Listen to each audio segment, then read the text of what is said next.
And all right, Alasdair, you, Yeah, sir, are fine scribe of our new adventure, the Feast of the Fork. Uh, is it? I know I really enjoyed it. I have completely butchered it because I converted to a Castle Crusade adventure. The core of the thing is still there, but I'm sure that you would look at this and just go, oh, "What did that guy do?" So, tell us about your adventure. I don't want to give too much away, obviously, Yeah, because people still need you to can to play it. you can give them the setting. It's in the Northlands. You can give them kind of the intro chapter Well, kind of situation. takes place in a little island. It's between three sort of families, one in the east, one in the west, one in the south. And obviously, where the river forks, there's an island in there, and that's where it takes place. So basically, what's happened is there has been animosity between these three clans, and it's been simmering for many, many years. It's sort of non-active. People aren't killing each other until someone comes along and decides to just for fun to stir up the animosity and get people back at war with each other. And the whole thing takes place on this little island. Where every year they have this annual feast to celebrate the break in whatever violence between them. And yeah, that's kind of what happens. You have to head onto the island. You're all part of the feast. There's lots of ale drinking competitions and pie eating competitions and Yeah. sword play where you can win renown. And while this is all happening, bodies are popping up, and each side is blaming each side. You have to try and work out who's responsible and who's doing what for whatever reason. It's placed in the winter. I do like writing things that happen in the cold and the snow. And yeah, that's kind of the Reader's Digest version of it. Uh, I you might not have been sitting right there at the time. I was mentioning I've got my game tonight, and I was mentioning that I really enjoy games that have a fair split of the stabby stabby and the talkie talkie. And I can safely say this is not an adventure that you're going sword first through. Well, you could, it's not going to go well for your party. So, Yeah, yeah, because I mean, it's got quite not a huge cast of characters, obviously, because that can get a bit confusing for the right. GMs or DMs. So it's got the core components, and as I said, there's this sort of undercurrent of tension running between them. So even though hostilities have been stopped for a while, there is that sort of simmering and antagonism between all of them. And some of the characters are quite awful in terms of their attitudes towards other people and to people in general, and that just keeps the sort of the tension in between everyone. So no one knows who's responsible, but everyone's blaming each other. And here we go. Here is a map of the fork here. If I can fail to extract that. Anyway, um, well, I'll get my shortcut key to work. So, hey, you know what really works well? If you use the right keyboard to the device you're using. Hey, look at that. Turns out if you're using two different computers, the keyboards do not interact. Um, all right, well, I kind of dropped the lead on introducing you as a human being. So you are currently at the middle of the night, though you can't tell from your background. So tell us a little bit about Alistair the author, quick. Where do I start? Been in the industry for quite a while. Started out with GCT Studios doing law writing for the Bushido the game, tabletop skirmish game. I've done a graphic novel, which has been picked up by Aces Weekly. For those in the know, that's the David Lloyd who did V for Vendetta. He has his own little book company, so I'm quite happy with that. And I've done a bit of work for Dungeon Crawl Classics. Fortunate enough to work on that Greatest Thieves of Lankmar box set. A couple of little adventures for that, and that was pretty cool because that was a tournament adventure. So I got to Nice. see that actually happen at Gen Con. And then I did a pretty huge project for Chaosium during COVID. I did a massive 120,000 word project for them. which I can't obviously talk about because that's hopefully coming out somewhere down the line. And currently, I'm doing a bit more work for Frog God, and as you know, the Feast of the Fork has just come out, so busy. You definitely sound busy. So you are. I'm gonna be really mean here. You got a little salt and pepper in the beard. I'm guessing you're not in your 20s. No, Uh, no, just scratching my 30s. how'd you get into gaming? Was this your brother got you into it? Your cousin? Got into gaming, hard to explain because see, I was born in Scotland, left there when I was about 10 or so, and I moved to South Africa.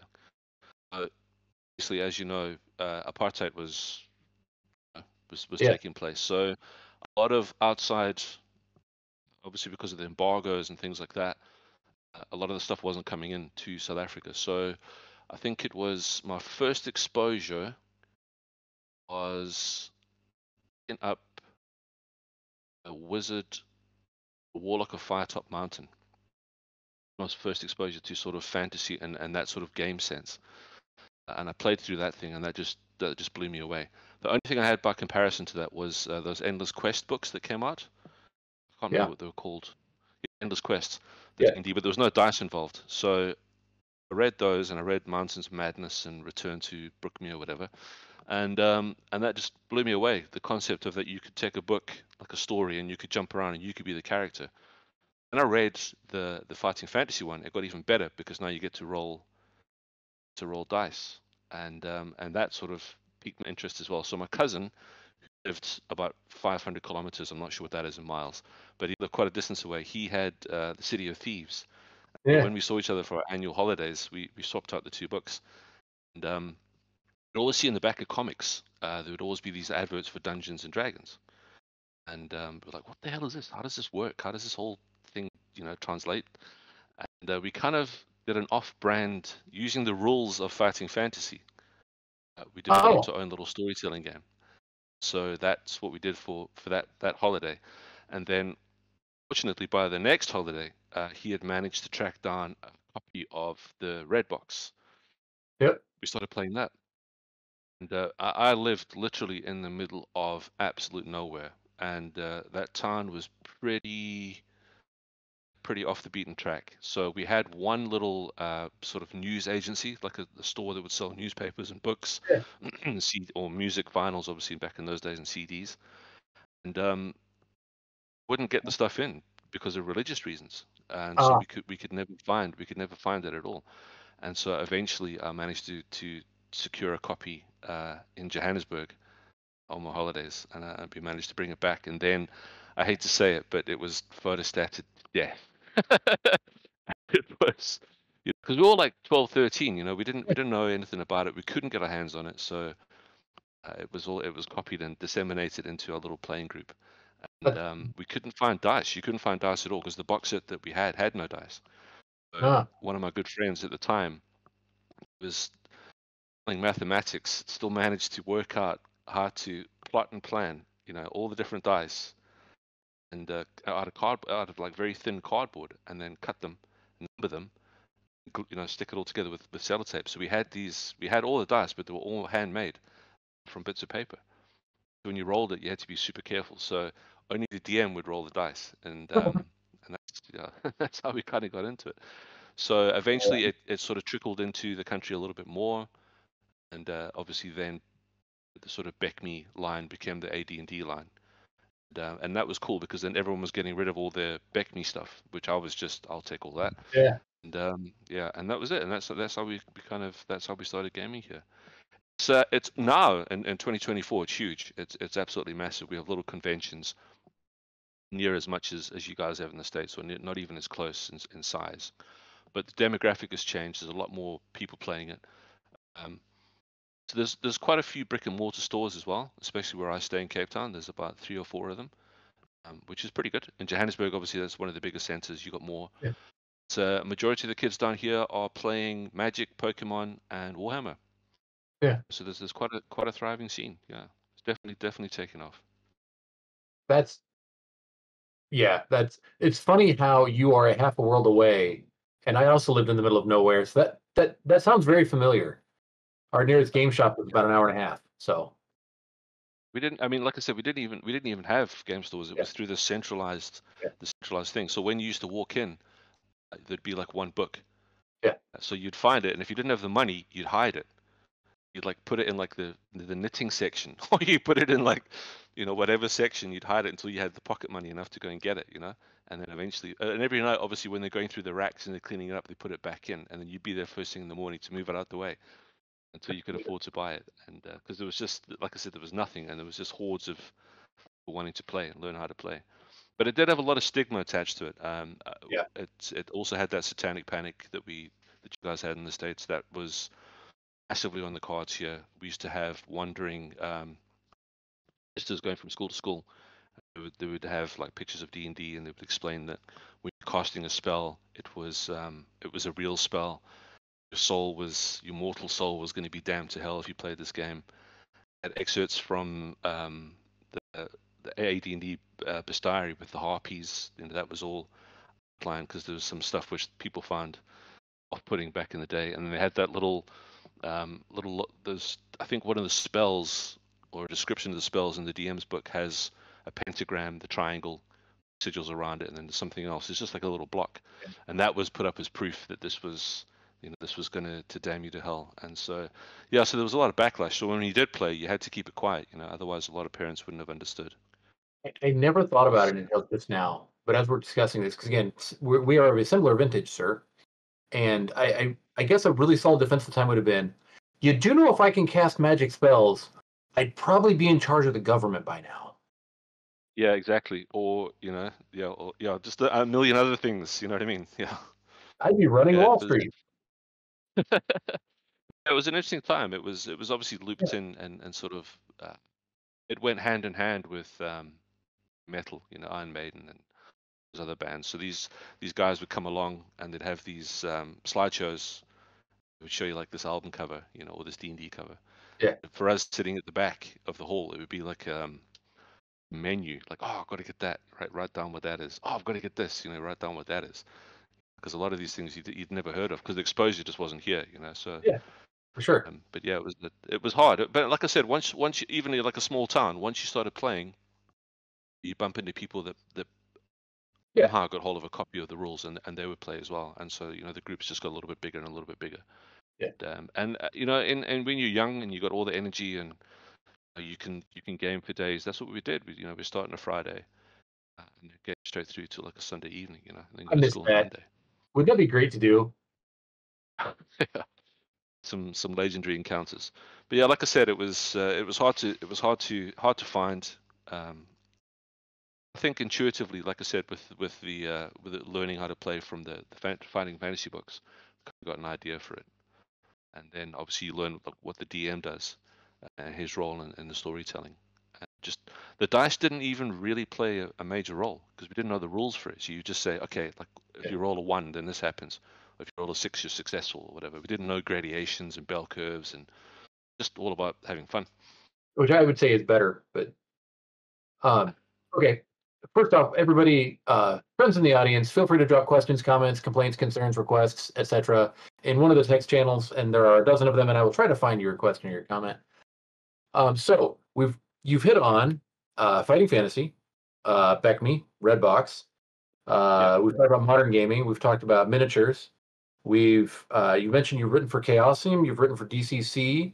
You're dropping the feast of fork for us. You, sir, have a Saturday night free to hang out with your buddies and throw some dice. What game do you want on the table? Adventure or rule system? Yes. Um, that's a tough one. That's a tough one. You know Neither what I've game. been playing and loving at the moment. I've been playing and I've been really enjoying the OSE rules. Yeah. Um, yeah, we're playing quite a few different sort of adventures, and I've been loving Dolmenwood, Yeah. um, which is pretty cool. That being said, there is something from Frogod that has caught my eye that I'm really keen to start running, which is the Blight. Yeah. I think that looks intriguing. and I'm very very interested to try and to delve into that and try and bring that out to the guys here. So At if the moment, it's everyone's got their own sort of favorite little systems that they're playing. We've got guys playing Shadow Dark, and we've got yeah, guys adventuring at Odd and Vol at the moment as well. So yeah, Dormanwood's a big hit. I love running that, love playing that, and I'm thinking, yeah, definitely the Blight. It ticks all the right boxes. so since you're super local to the Midwest US here, if you happen to be going to Game Hole, a buddy of mine's around the Blighted Game Hole. I can get you into his table. There you go.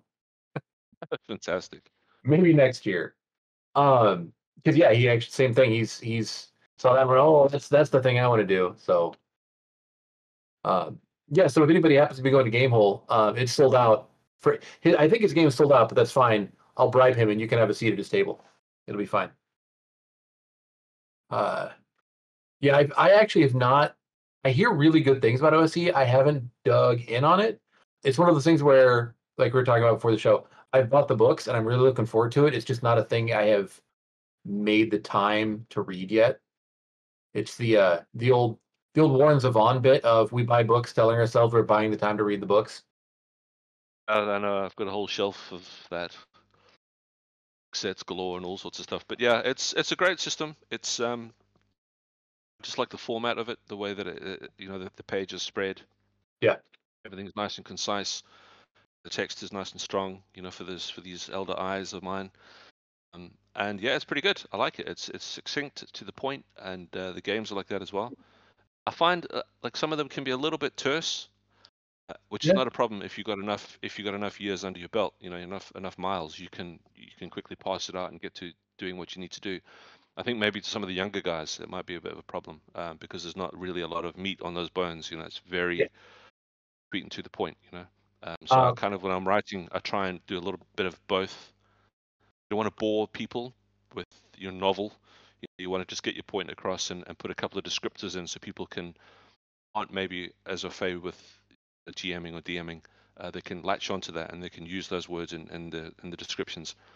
Um, yeah, it's a pretty good rule set. I really enjoy using it. I'm with you. I feel like there's a really nice sweet spot because there are definitely I've read adventures where the flavor text at the beginning of every section is like a whole column that's 4 paragraphs. Nobody's reading that to their group. But I see I've seen some OSE adventures to your point where it's like 4 word bullet point, 7 word bullet point, 3 word bullet point, go. And yeah, if you like you said, if you don't have a decade of running games, you might find that a little too sparse. Right, yeah, I think especially if you're coming off the back of 5e, Yeah. which I think suffers from the massive bloat in terms of description. Um, if you're coming from that, I mean that's like going 100 miles an hour to all of a sudden you have to brake to 20. I think yeah, you just need to try and find that balance in between. I hope that's what I found with East of the Fork. It's not overly descriptive, but there's enough there to paint a picture. And then obviously there's the nuts and bolts of the adventure. Um, yeah, I try and achieve that little of the road. So I haven't seen it.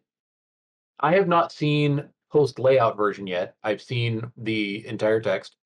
Um, and I will say my read through it was it is very, to your point of, you don't want it to be uh verbose, but you don't want it to be too, concise either. Um, it is an entire adventure. Again, there's not a lot of combat, but there are a couple of stat blocks stuffed in there, so it's definitely not just someone's thesis. But it's coming in at like, you know, it was like around I want to say around 30 pages, maybe. Like it's a really Yeah, tight. There's a lot of stuff for all of the things you did, all the mini games. By the way, folks, there's mini games. They're great. yeah, Um, that was the, that was one of the there's things a I lot wanted of to do.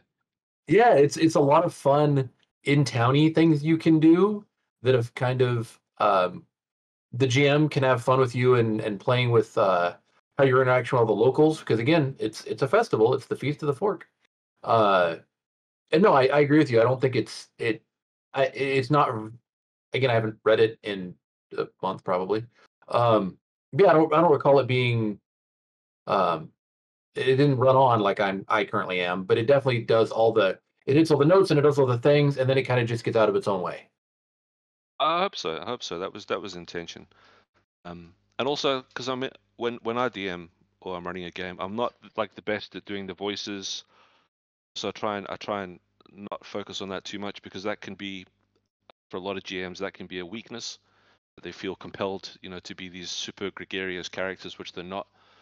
They'd rather maybe speak in third person, something like that. So I try not to make too much of that, speaking parts for the characters as well. And so a GM could work around that quite easily. He could do it in whatever sort of format that they want to. But there's enough, as I said, there's enough there to get the sense that you are dealing with breathing characters, that the GM is presenting. And their mini games are fun. It's just something I've always wanted to try. And No, and they're like I said, it's all uh, sorts of pie eating competitions and yeah. drinking competitions.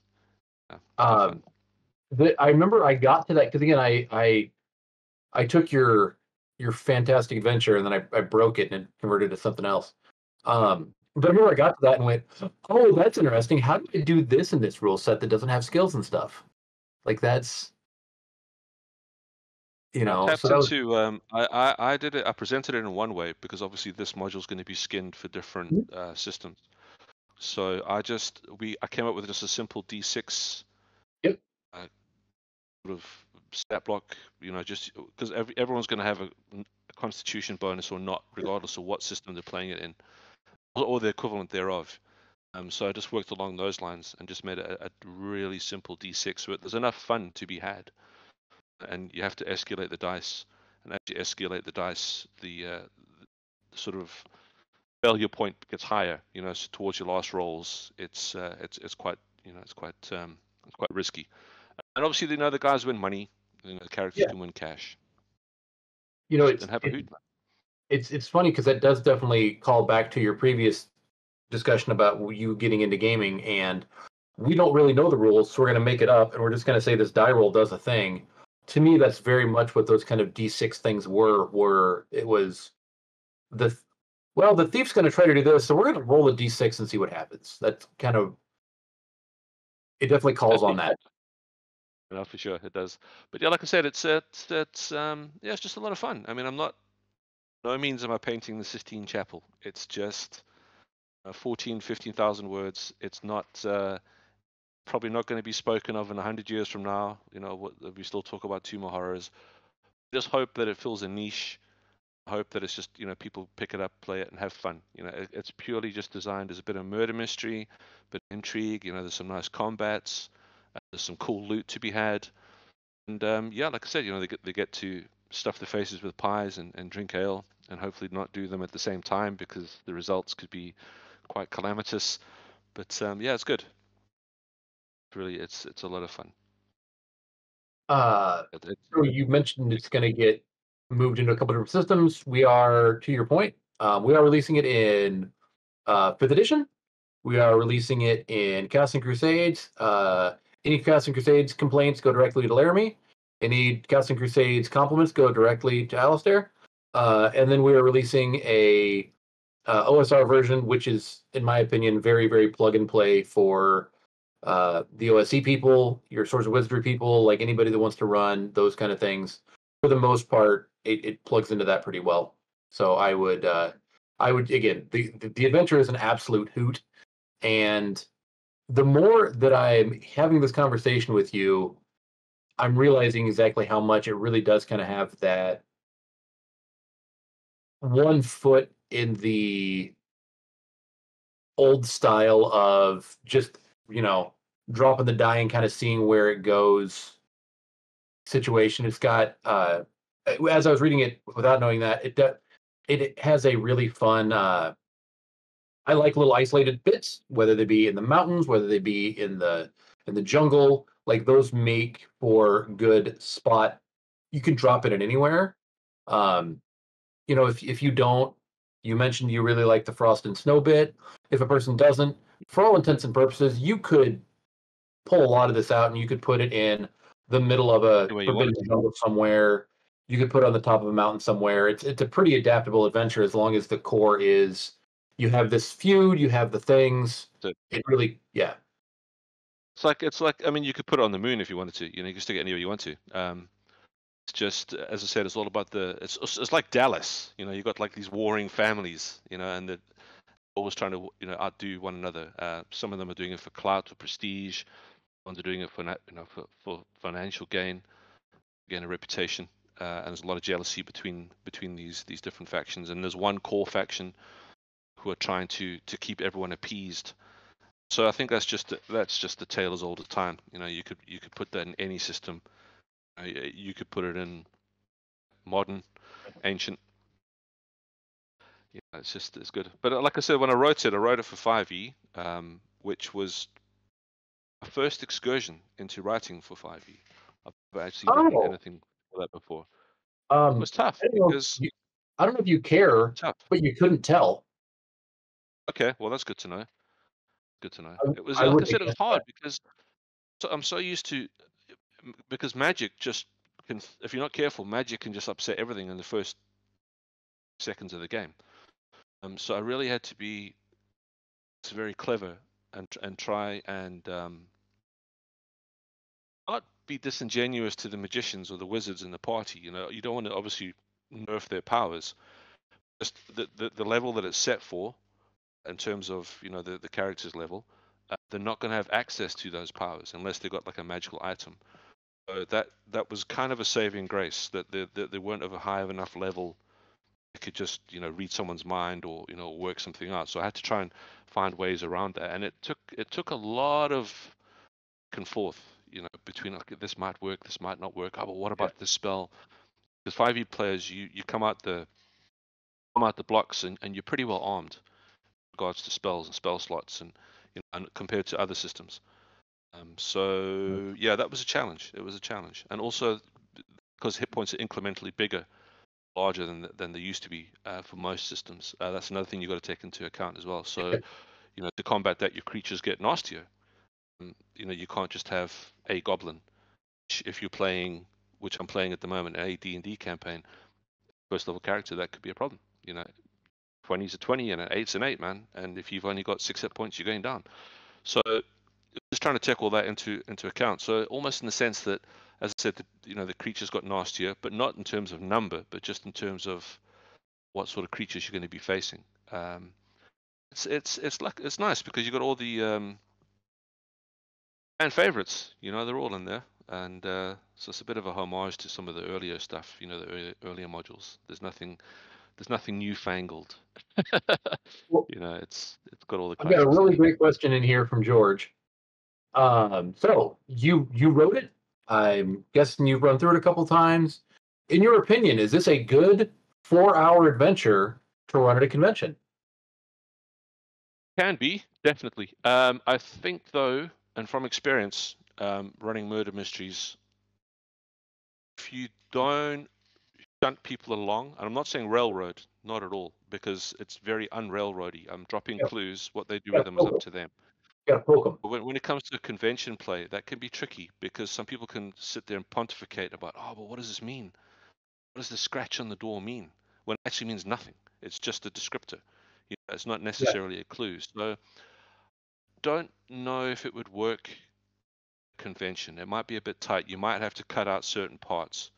Maybe just go for the main story beats, like 3 of them. Because as you know from experience, if you're playing, like one encounter can take an hour with the back and forth. So I'd say you could maybe cut it into little bits, little vignettes, and have. But I think that one might rob the whole tension because the island is beset by storms, and you're sort of trapped on the island. That builds up the tension even more. So if you're cutting it up too much, it releases the tension, and because there's no build. So it's a long answer to a very interesting question. I don't know if it would work for a convention, but like I said, you could maybe cut the beginning, bit out the middle, and just stick with the end. That could definitely work. You could probably get 2 sessions out of it. So Could probably, I mean, if you're not too speedy, you could probably get about 8 hours of gameplay, maybe a bit more. that is the right answer. I'm going to give you Laramie's wrong answer. Yeah. Uh, I again, I love a good murder mystery. So last year or the year before at Gamehole, I ran Heresy of Rot, which is also a murder mystery. And what I that adventure is a little different than this in that this has more NPC interaction and investigation. Heresy of Rot has a little more multiple small locations throughout the mansion. It's more of a like haunted house murder mystery, and this is a little more of a back and forth with NPCs. So it's just a little different. But my experience with trying to run, and again, uh, one of the things with trying to run it at a convention is when you're running it for your players at home, you already know that Stoli's going to kick down the front door, and Greg's going to be right behind him, and Tim's going to be back there overthinking everything, and you've got all the players you know are going to do this. Now you have a table full of 6 random people. You have no idea what they're going to do, so you really have to be adaptive for that.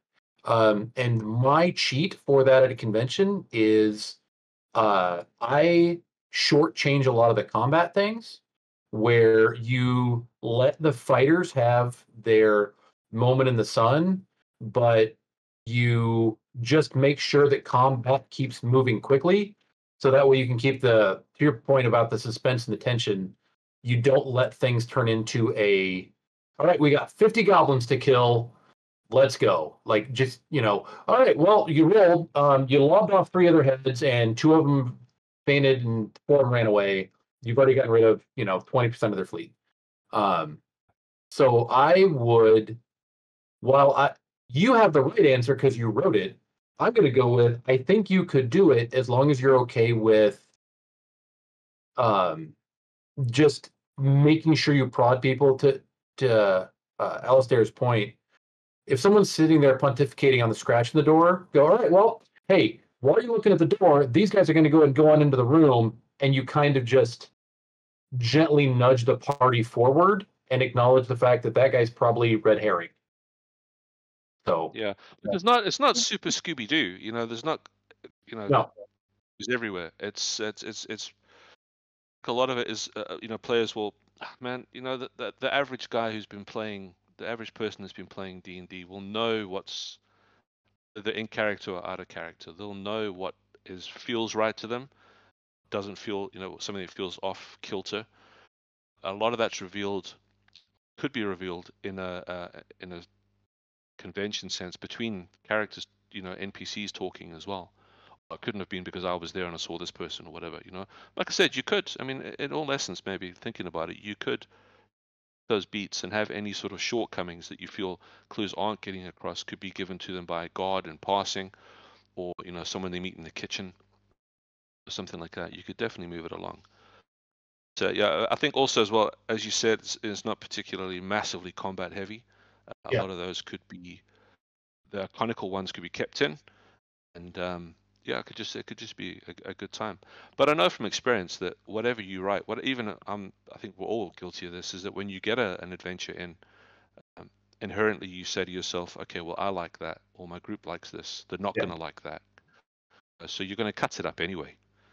I don't think any adventure's ever been played from A to Z. And if they have, then that's not common. I mean, I know from my years doing this, people will say, okay, this doesn't work for my group. I'm going to take it out, or I'm going to substitute it with something different. Keep the same feel, maybe, but you can, as you say, you can cut it up and you could put it wherever you wanted to, however you wanted to. It's like a jigsaw. It I still work. I think it's so uh well, punk hairdo, but I really enjoy hip hop, and I think a lot of running games like that reminds me very much of every adventure you run is a remix of something else that you've already done. Here's the record I'm going to play, but here's the remix of me actually running it at the table. Like, I'm going to, we're going to loop this, and we're going to do that, and we're going to redub that, and I think that's very much how games go in process. Yeah. From the writing point as well, though, it's obviously you have a word count. you want to try and this is just my personal take on it, is that you don't want to waste that word count. You know what I mean? You want to spend those words wisely. So you want to make sure that the end user gets for their buck. You know, they get enough of an experience out of this because, you know, you could, let's say you got a 15,000 word count, you could easily spend 1,000, 2,000 words on the intro, Yeah. or 3,000 words there, 4,000 words there. But adventures like that aren't fun unless you got something that's 100,000 or 50,000 or 60,000 words. Short adventures like that just don't work. So you try and milk as much as you can out of every single word and every sort of single scenario. You want each one to be fully individualistic enough that people remember it. Think, oh, okay, I remember that. That was pretty cool. I like that. And obviously just try and link them together. So it's I find that something I'm very cognizant of when I do work. Tries to not to waste those words and just make every sort of beat fun. Well, and we've all read really lousy 80,000 word adventures, but conversely, to your point, like you can this is a really, again, I don't know what the word count ended up being on it, but I mean, for a 30-page adventure, there is a ton jammed between the covers. There's a No, there lot. is. I mean, you could draw it out. I mean, if you're in no rush, if you're not in a hurry to go from beginning to end, you could draw it out, and you could you could have other little uh, situations in between the main ones, without upsetting the flow. Yeah, You could definitely adapt it heavily, and you could get a good few games out of this because there's also what happens at the end of it, yeah. and because once things are sort of semi-resolved, you could continue with another arc. Likewise, the prelude as well. I mean, the prelude section is a chart, and that could take up a session or two as well. There's enough there in those little intro bits to make it fun. But yeah, you could stretch it both ways. Have a lot and of fun with and it. never underestimate how much your players are going to screw it up anyway. They're gonna So, they're gonna give you 2 or 3 hours of play just by dicking around in town. yeah, exactly. Especially when it comes to ale drinking and pie eating. That could take days. you know? I have spent days drinking ale. They were fantastic. Well, I was told it was days. I was apparently time traveling.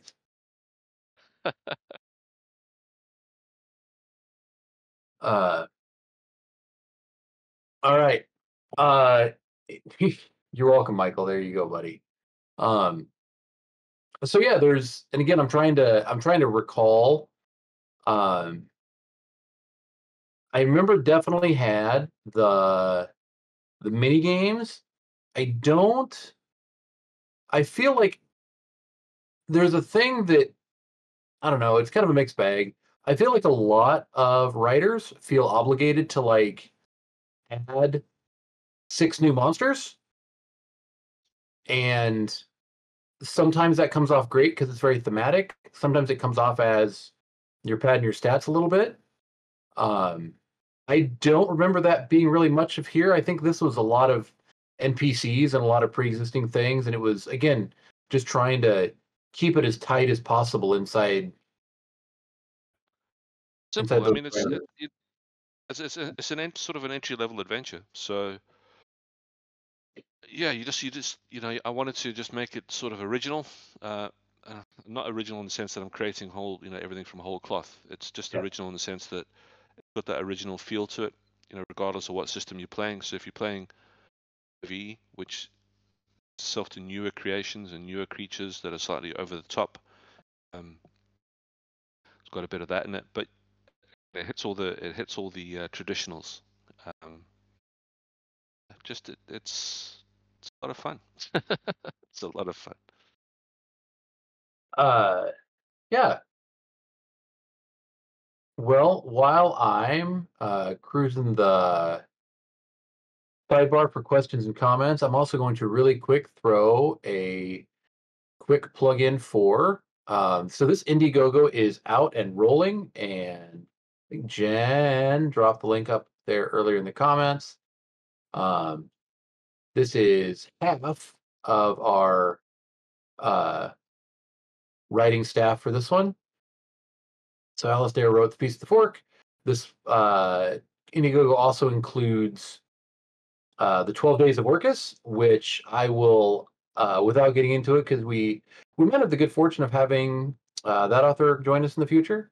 But I will let you make your own conclusions based on some of the artwork that's included. So there are people who have commented on the what apparently look like chocolate reindeer possibly spewing on people. I will leave that up to you.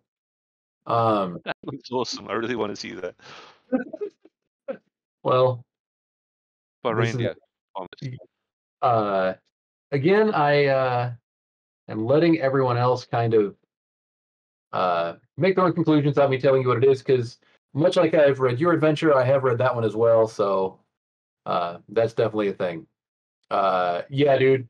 Um, Outstanding crowdfunding projects. I feel you there, man. Um, this one should be a quick turnaround. This one's being printed. I believe the figure is somewhere around 500 feet from Zach and Jen's doorstep. So the shipping time should be very quick by car from printer to envelope. So this one should be a very fast turnaround. So if I can, maybe I'll strong arm you into trying to get it anyway, buddy. And on the note of that printer, if I believe there you go, Michael. Thanks for putting that up there, buddy.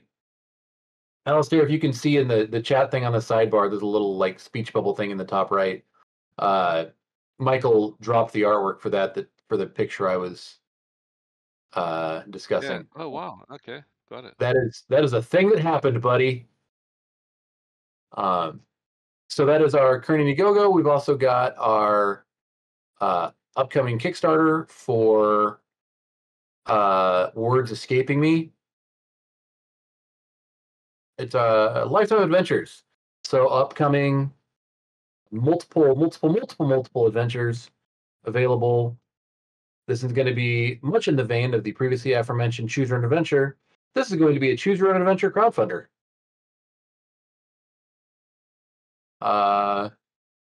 No, you do not have to pretend you have self-respect. You do have self-respect, sir, and I believe in you. Also, here's my pitch for you on why you should get on the Indiegogo. We don't overprint these very much, so there's not always ones left over to buy afterwards. So I'm not going to say you can't get it after the fact, but the odds are greatly higher of you getting it if you get it on when it's still on Indiegogo, because then we actually know how many we're going to print. Because we don't, our overprint is for the most part the postal service trying to destroy our products. Because I will find the pictures. I literally had one. The envelope had forklift tread on it, so See. so not a ton of overprint. So there's both of those up and coming. Alistair, you said you are playing an OSC game right now. You said you're playing in Dolemwood right now. Are you running? Are you playing? How are you enjoying your game? That's good. It's great. I play about 4 times a month, every Tuesday night. 2 of those I'm DMing. The other 2 I'm a player, which is a great break. Mm-hmm. Being back to back. I was running 4 times a month, and those were sort of homebrew campaigns. I got a little bit burned out, to be honest. Yeah. But, yeah, at the moment it's nice just to make it even easier. I have finished the Dolmenwood first arc of that sort of campaign. I moved into playing OSE, the AD&D fantasy version, keeping it dead simple. And I am playing Into the Borderlands, keeping the Borderlands. I'm just running it straight out the book. I'm not even thinking about it. We're just having fun. It's super low key, lots and lots and lots of fun. And then the other one, we are doing Arden Vull, Oh yeah. which is which is pretty cool. But I've convinced them that we're gonna actually take a look at probably butchering the pronunciation. Rapan, what? Thuk, You can't. Rapanatuk. You cannot ruin the pronunciation of a made-up word, sir. It is impossible. Yeah. Okay, I well, have whatever personally it's called. heard Bill wrote it, and I've heard Bill pronounce it 3 different ways. So, Okay, well that's fine. Yeah, we'll be doing that as well. I've never done Mega Dungeons before as a player or as a GM, and it's interesting.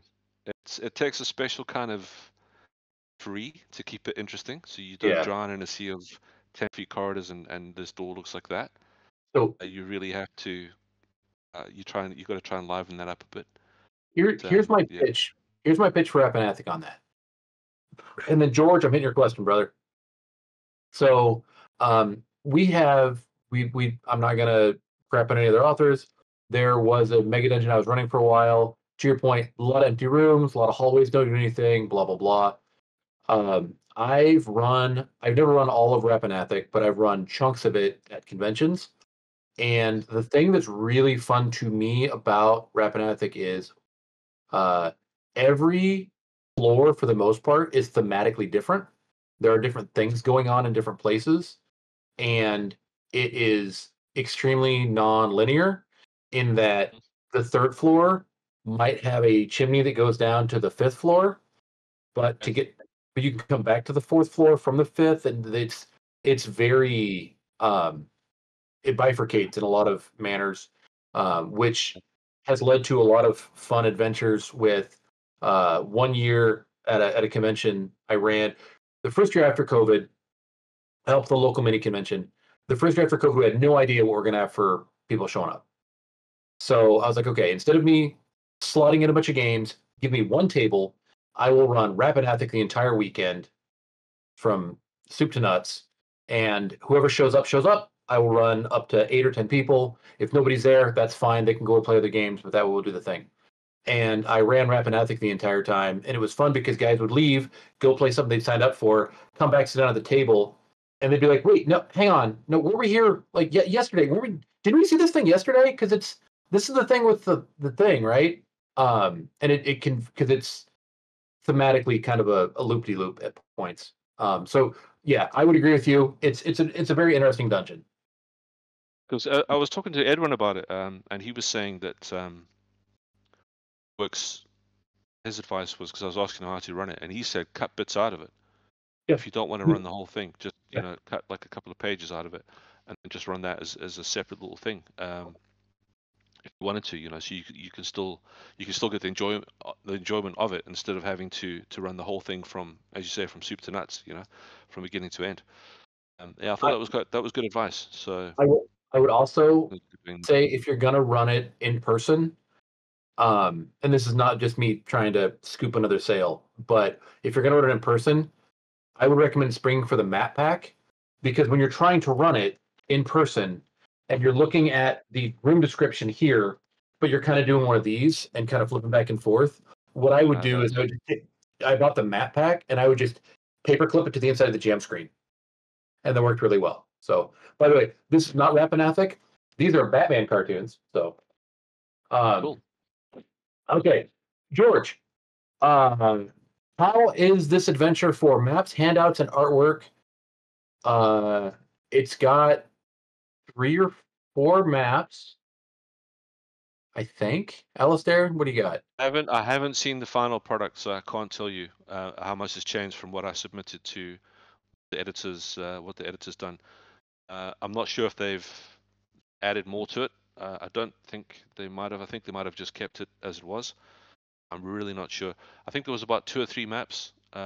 Yeah, I can't. There wasn't a vast amount of that. I don't know what there's they've actually.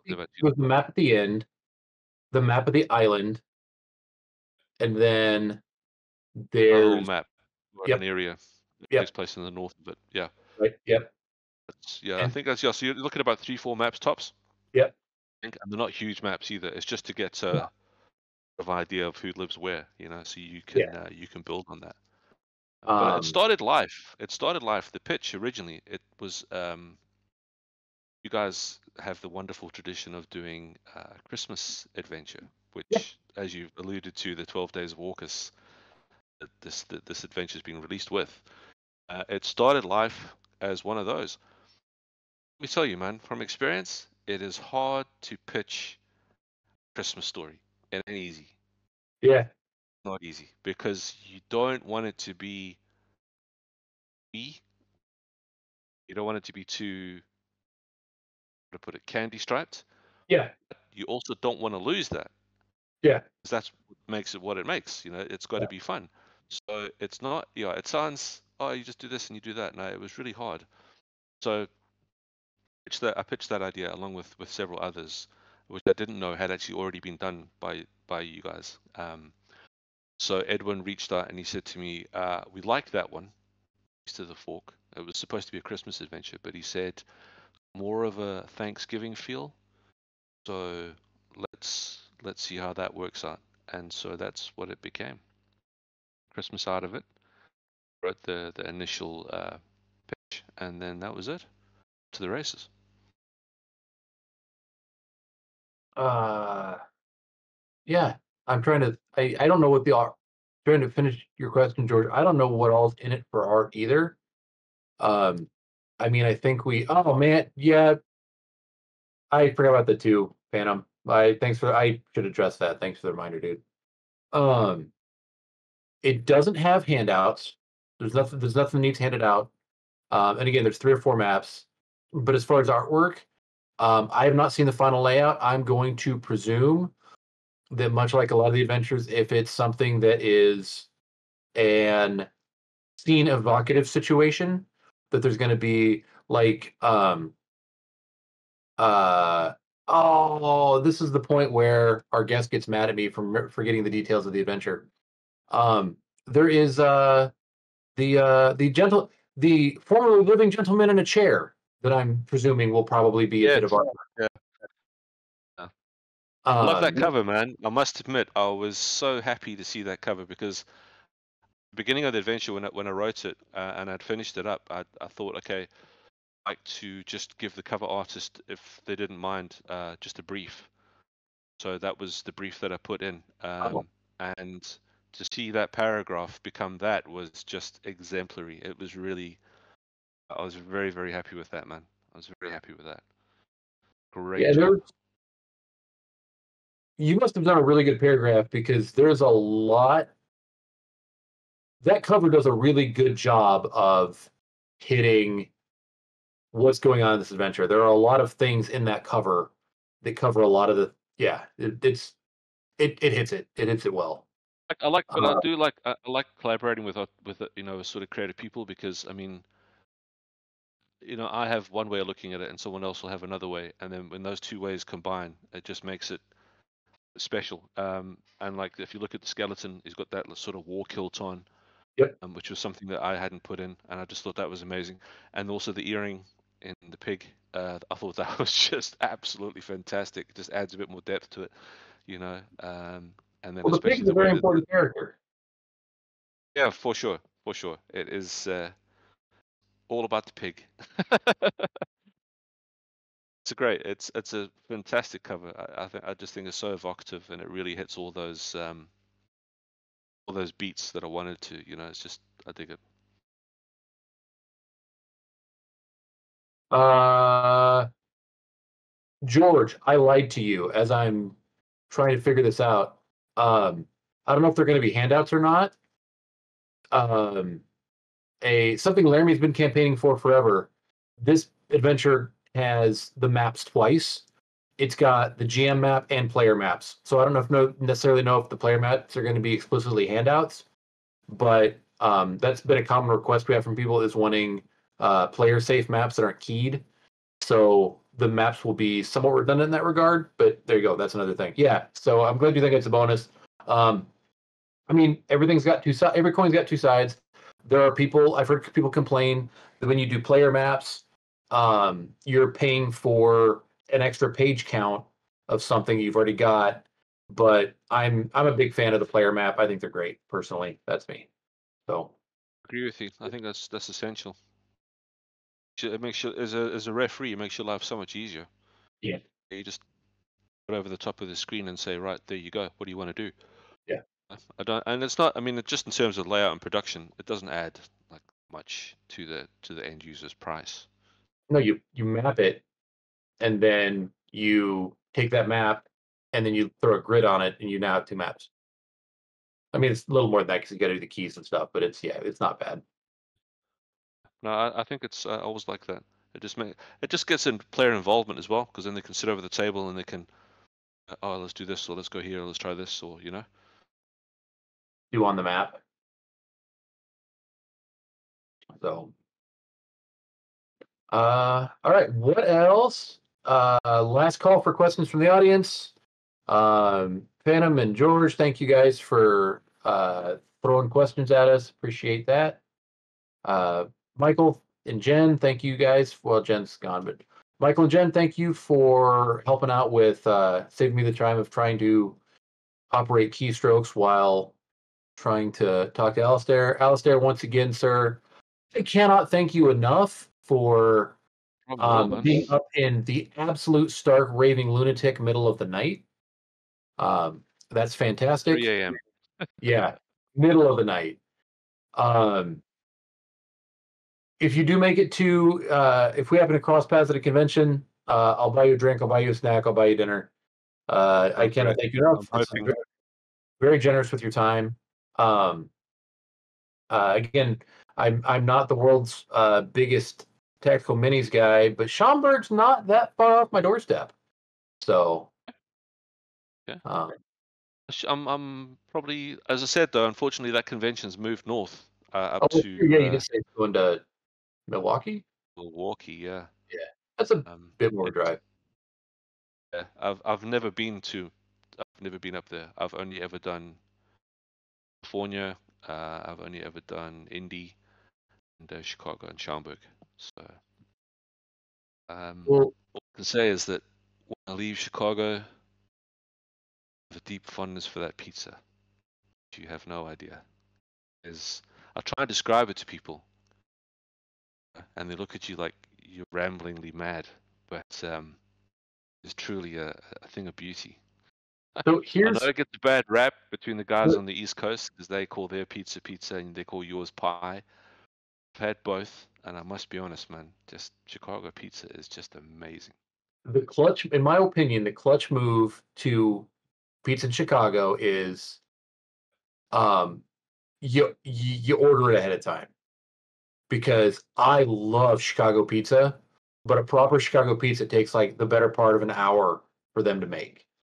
You order that son of a gun ahead of time, and yeah, man, that's where it's at. I'm with you. It is. Yeah, no, and it's nice because we have a lot of locals who support us there. So they take us out to all these little spots that Yeah, locals know, yeah, not like the tourist traps. You'll yep. find some genuine, like traditional Chicago pizza, and man, it's brilliant. Welcome to Pizza Talk. I'm Laramie, your host. This is our guest, Alasdair, bringing Genome. pizza from Cape Town down there. So, all right. Well, I think Phantom's good throwing something else in there as we're kind of wrapping things up. Again, fantastic event, Pizza Talk. There you go, buddy. There's an adventure right there. Morris been trying Chicago Tavern style to do. That's fair. Yeah, I mean, I'll be honest, man. You don't get to my weight class without trying a lot of pizza. So, uh, That is a thing. I do find that when I come back from doing cons, significantly heavier than I was when I went there. It's unfortunately it is a stereotype, but American portions are pretty big. well, And I'm not complaining. It's definitely some stereotypes exist for value a for reason. money, man. Some stereotypes exist for a Value for reason. money. Yeah. Um. Uh-oh. I got a whiner in the background. Apparently, somebody needs to go outside. Alistair, thank you so much. Very much. Thank you for your Perfect. time. I appreciate you hanging out with us. We'll cross paths in the future, my friends. Hope so. And I hope so. yeah, thank you so much. I'll talk to you next Thank time. you, and talk to you soon. Yeah. Cheers. Good night, Cheers. good morning, and good luck. Yeah. Cheers.